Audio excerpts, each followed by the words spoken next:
Now, the political and economic crisis in Zimbabwe makes life difficult and precarious for many people there. 80% of the population is unemployed, for instance. So, in the fiercely competitive world of rock, the odds are stacked against a group from the country. But Man Friday from Zimbabwe is banking all on hitting the big time this week with the launch of their new single. They have no record label and no producer, but they've been relying on the internet to promote themselves among the growing diaspora of Zimbabweans as well as other rock fans. Emily Buchanan has been sounding them out.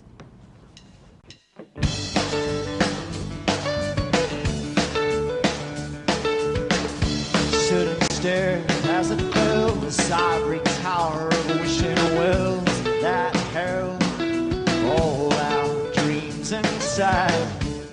Emotionally raw and deeply nostalgic, Man Friday's new single Sunburn and Wonder is about the beauty of Zimbabwe, a country the band has never been able to perform in for fear of arrest.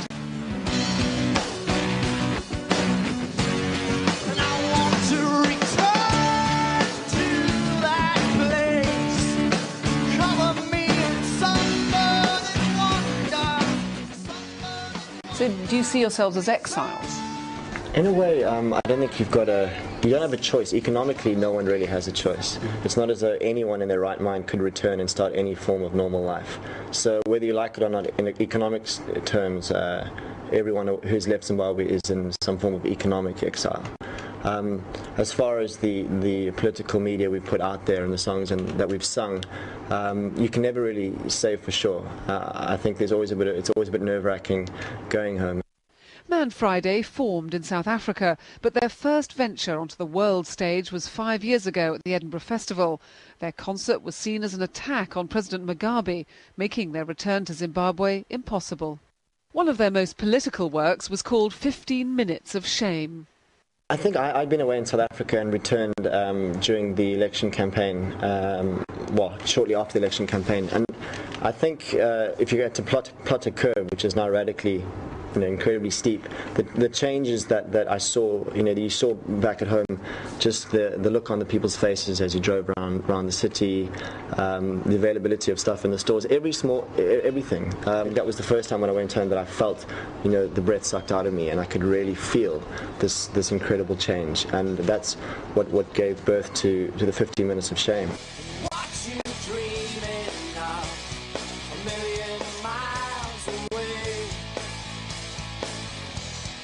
Switch your TVs off. Remember what you said last week. Man Friday doesn't have a record label, you don't have a producer, any backers. How do you keep the whole momentum going?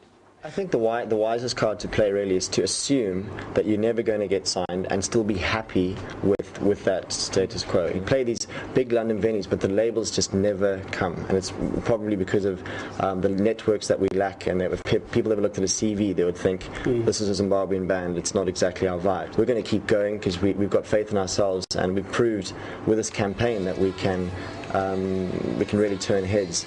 And if that leads to industry interest, then that's fantastic. But if it doesn't, I think we're happy enough to see what happens under our own steam.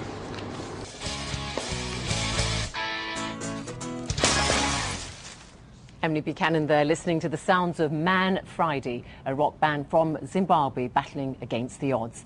Reminder now of our main news. The